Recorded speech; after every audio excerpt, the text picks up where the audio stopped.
So very good afternoon. It is day number 10 on the race course of this 10th edition of the Vendée Globe. Big storm coming into Les Sables d'Olonne overnight. We're expecting 45, 50 knots. And at the front of the fleet, well, the breeze is building up there nicely. The leaders are now starting to get into the trade winds. Speeds are back up over 20 knots. And it's going to be interesting there. Jean Le Cam coming in from the east, converging with the main part of the fleet. Sam Goodchild, the birthday boy, still going well and lining up for the doldrums tomorrow.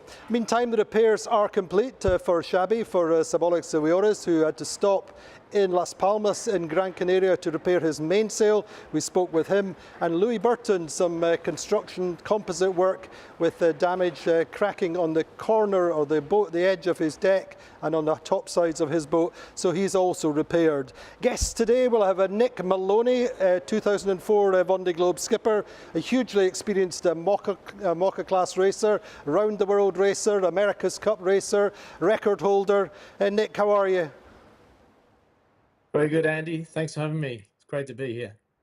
And a quick bonus for us today on the plateau here live in Les Sables d'Olonne, Julien Poulvé, who's the co-skipper with Yannick Bestaven, of course, the Vendée Globe champion. So, Julien, starting off with you, you spoke with Yannick this morning. How is he? I think he's in really good shape, good mood, and I think the beginning of the race just went well, so we hope he's going the same way. So, all good.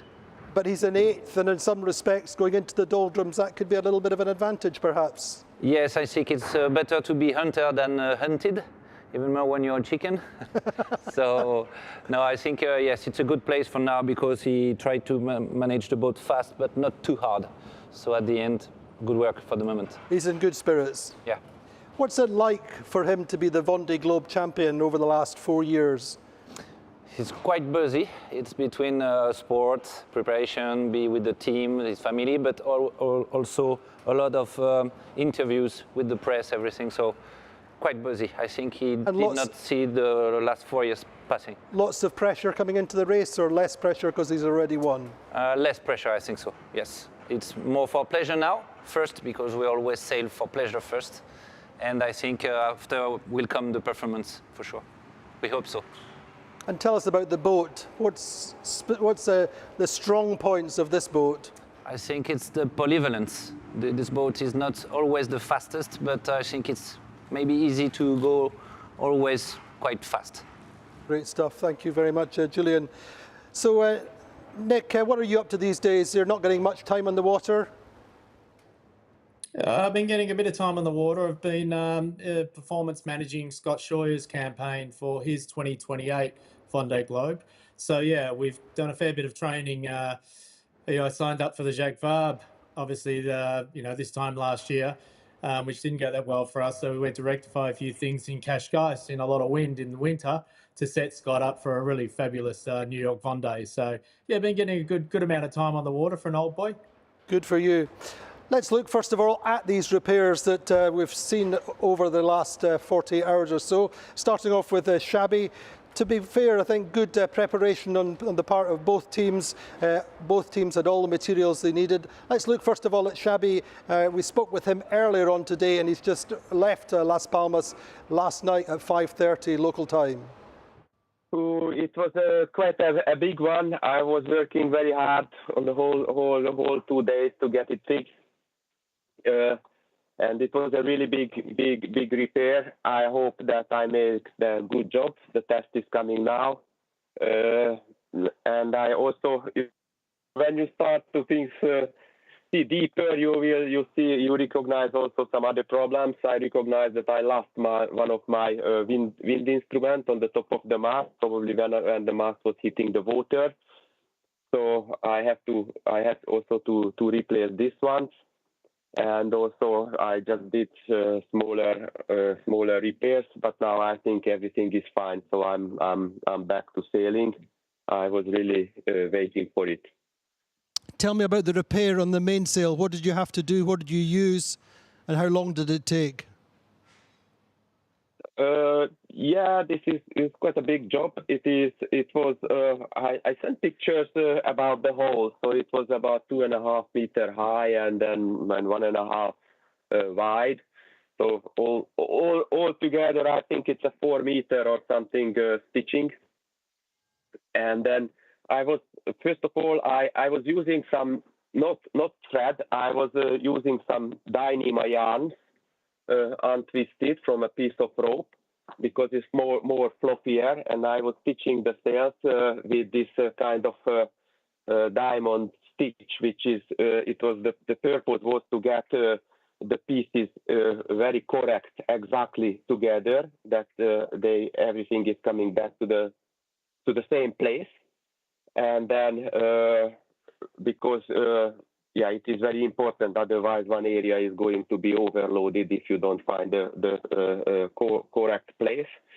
And then the other reason, when I was using this Dyneema line, that when you put the glue on the top, I was putting some Sikaflex, and then the Sikaflex can go very deep into the yarns, and then also gluing the yarns or next to the sails and stopping from moving, and then probably it helps not to chafe and then make the holes bigger where the sail is stitched through. And then when I finished, it was one day. It took me one day to stitch the sail, and on the second day I was putting some Hydranet material. It's a Dyneema patch glued with Sikaflex on. And then when it happened, I secured the corner and the side of the patches with another small patch. So basically that was the job on the main sail. And yes, and then I had to climb the mast, replace the wind sensor, taking the halyard down because I didn't took it with me when I was cutting the A7 off, and also small repairs on the furlers. But I'm ready. And how do you feel now? You tired? Recovering? Yes, very tired. Yes, I'm very tired of this, and then I hope that it seems to be that I will have calm condition, maybe too calm, so I will have time for recovery and eat and get some rest. And what was it like? I mean, we had Vendée Globe fans in Las Palmas telling us what was going on. You had the public were watching you. Yes, that was crazy. You know, I knew that I'm just the front of the web camera, and many people was coming around, and I just tell them, no help, don't forget about. I don't need any help. Don't touch me. Just try to stay away, because then I will be disqualified from the race if I get any outside help. And then people were coming, and also very close to the moving line. I was also afraid that someone hooks on my rope and be tangled and then causing some other problems. But luckily everything was fine.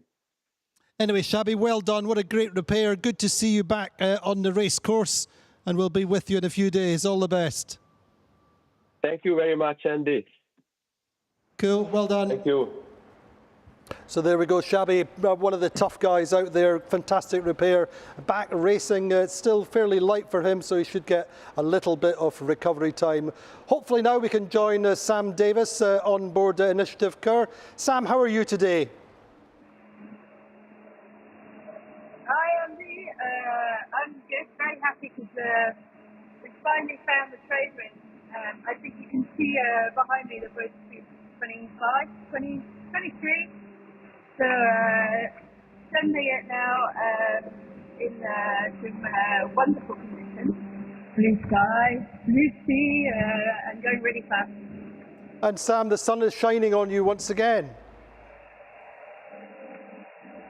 Yep, the sun is shining, but it's not too hot yet, so it's all good. Just evaluate your position, your strategy from here on forwards.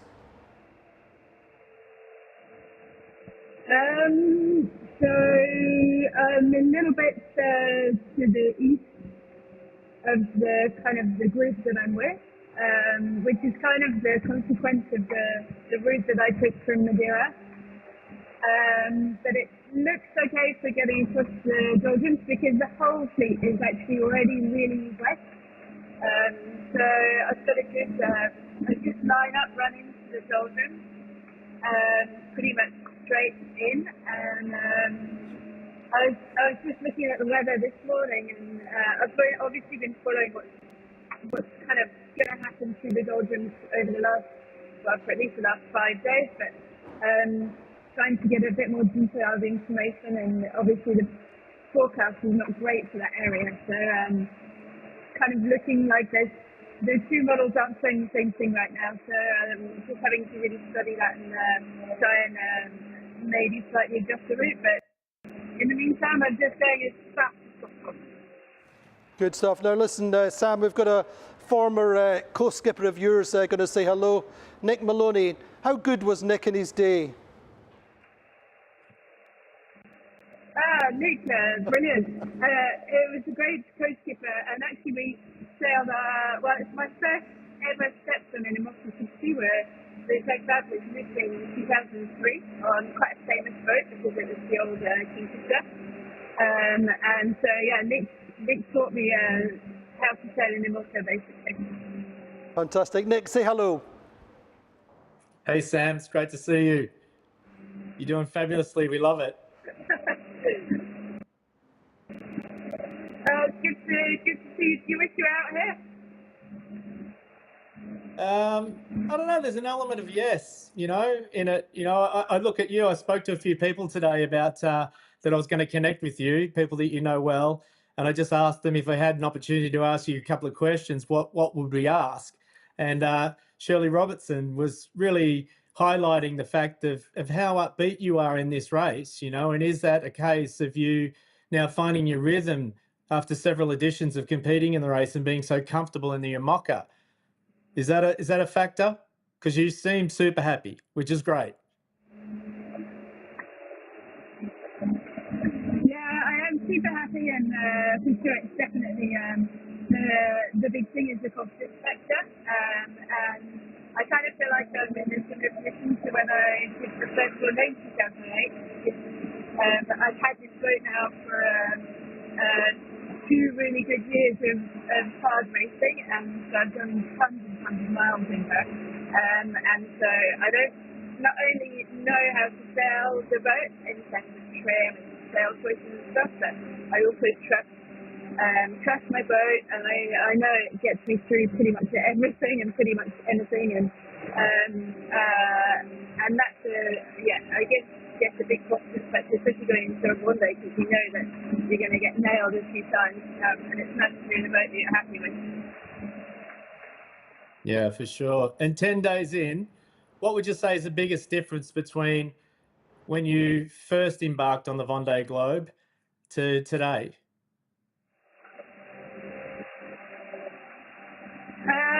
I think the biggest difference is obviously you know what you're getting into, and so I guess when I first did Vendée, I was taking it day by day, and now I know that it's great sailing, but it's the moment where you need to rest and keep your energy, because you need everything you have for getting down the Southern Ocean. And obviously the big change as well is I'm laughing because the boat is just the big change is the boat, and it's just completely different from the boat we did the Jack Davies together on, and Roxy, my first Vendée Globe in Moscow. You're just going twice as fast the whole time, and so technically it's a lot more challenging. Physically, I guess in terms of living on board, there's no comparison. It's really hardcore now.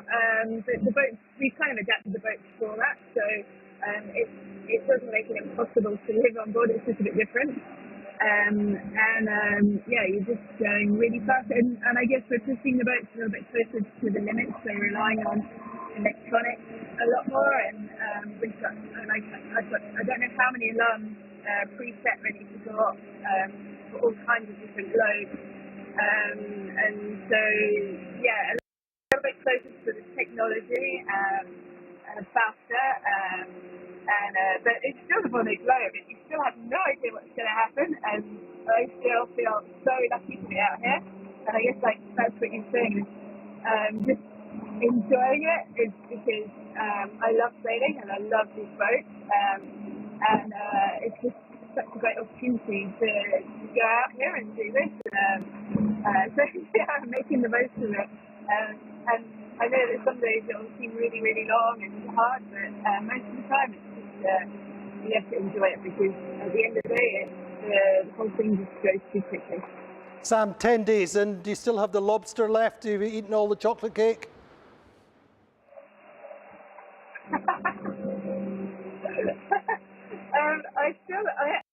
I've done a video I filmed when I still have one, I think I still have one lobster meal left, and I've still got loads of my mum's fruit cake.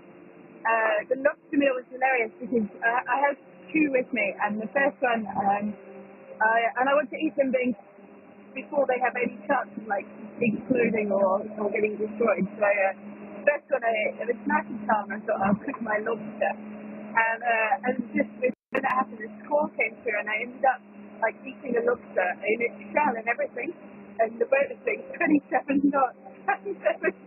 There's like lobster going everywhere. But it's not a great. Like the next morning, I had to have a shower because I was covered in lobster. Inside my boat, you could smell that I'd been eating lobster the day before. Great I have stuff. to send a video in. Fantastic, Sam. Not everybody's got lobster with there. But anyway, great to speak with you. We'll catch you in a few days. Thanks so much, and have a great Tuesday. Quick look outdoors then. On board Initiative Kurt. Thank you. Yeah, I'll send you a couple of So we have to cut now before we give any more money to Elon Musk. But Nick Moloney, a few words about these repairs with Shabby to start with. I mean, it's a tough time to be doing that in the race. Yeah, I think he got pretty fortunate with the weather.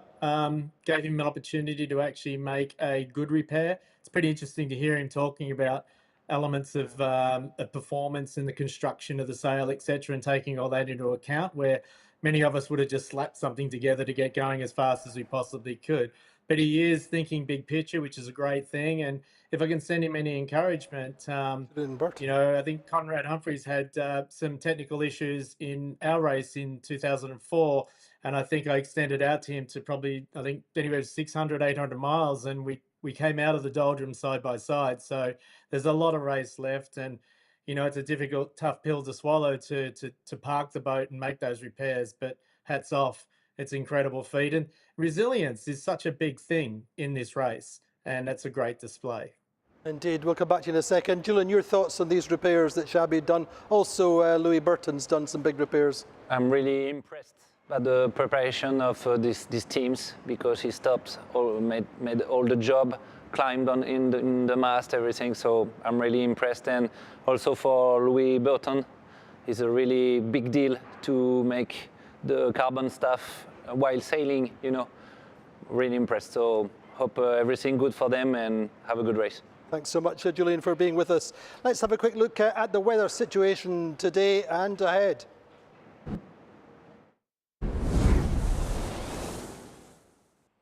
Well, Tuesday's weather looking a little bit better for the boats out in the front of the fleet. They're coming down into a more stable trade wind and accelerating certainly through this morning. So we're just seeing that just briefly on the situation. This was early this morning.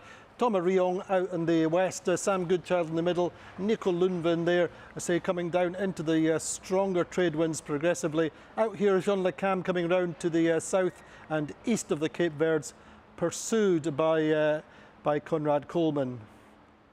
So now if we look at the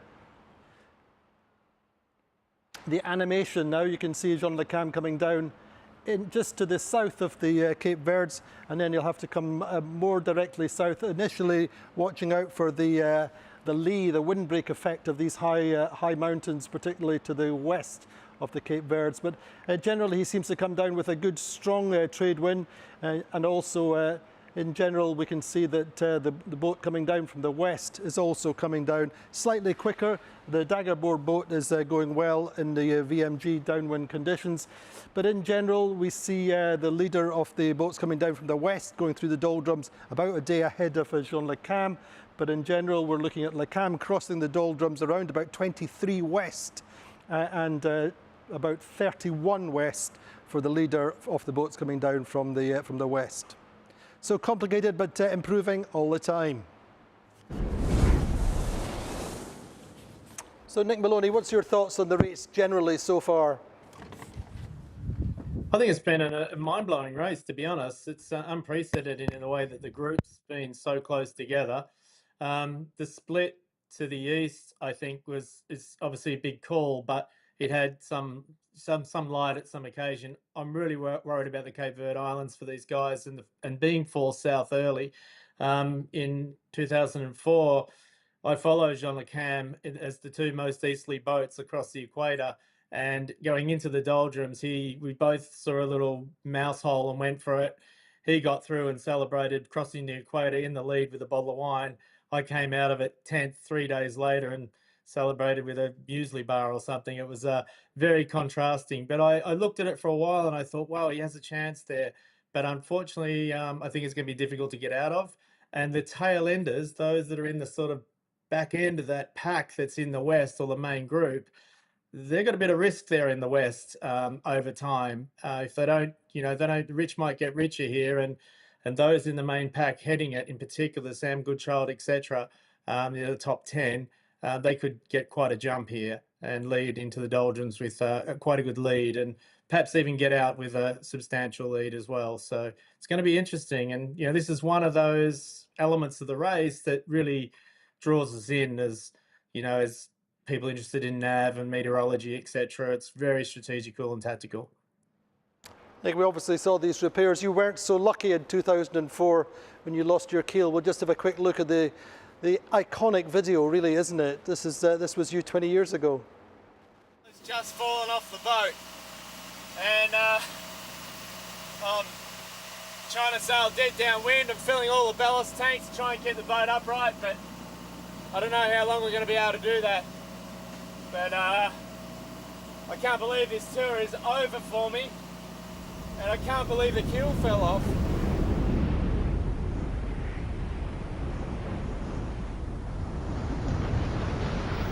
I'm very, very fortunate to fulfill a dream of rounding the 3 capes on my own, and particularly Cape Horn, and I was on the home stretch, but in my heart and my mind I really feel like I've sailed around the world on my own, even if I didn't make it back to my starting point.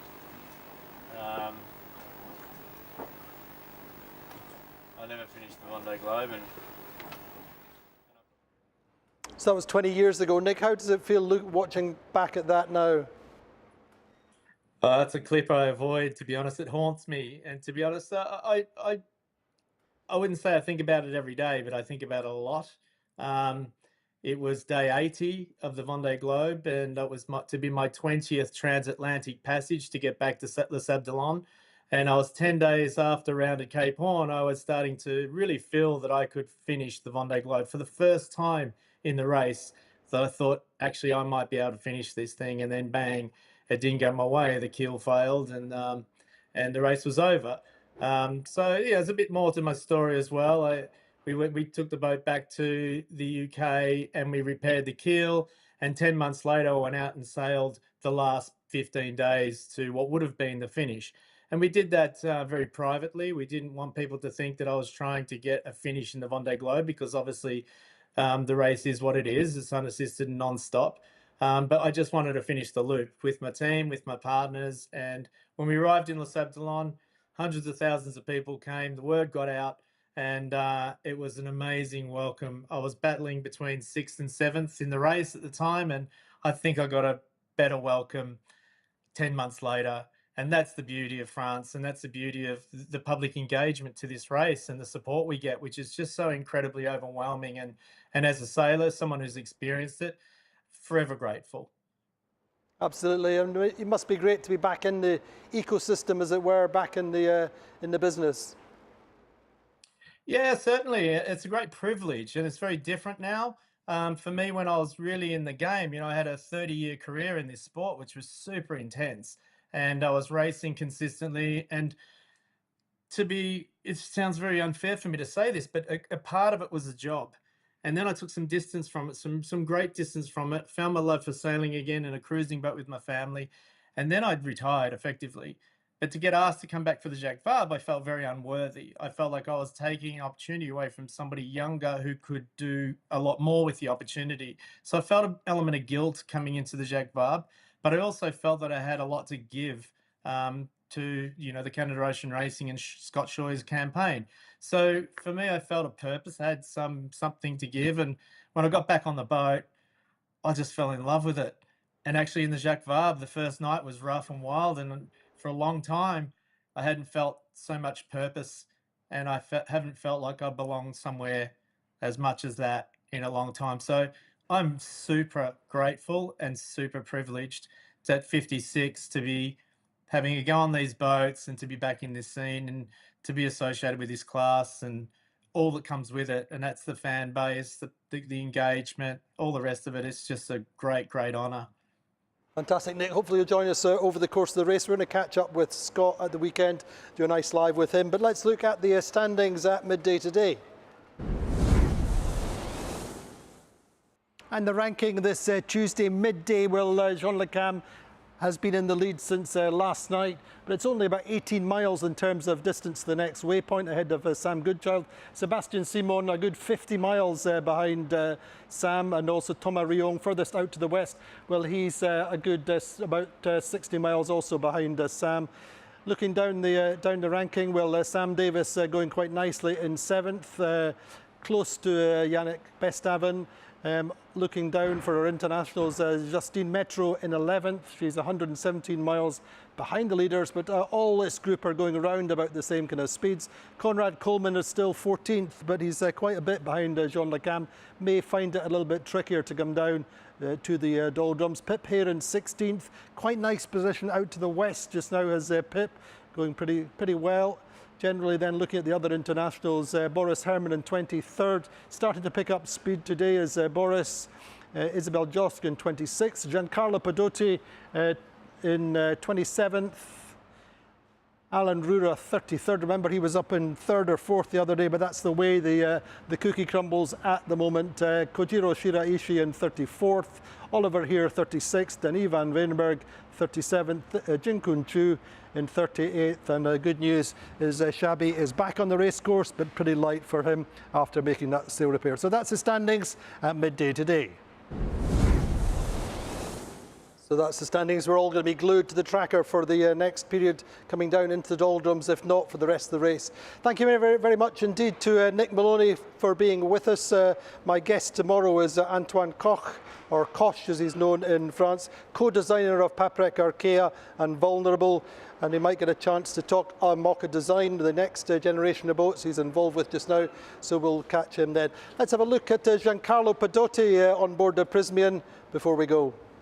I feel nothing special, just to keep calm, to stay focused, to understand will be the big engine for the next step of the race in terms of center of action, for the wind that increase more in another area, and so we keep calm and go straight on sud. Indeed, Giancarlo, south it is. Join me tomorrow.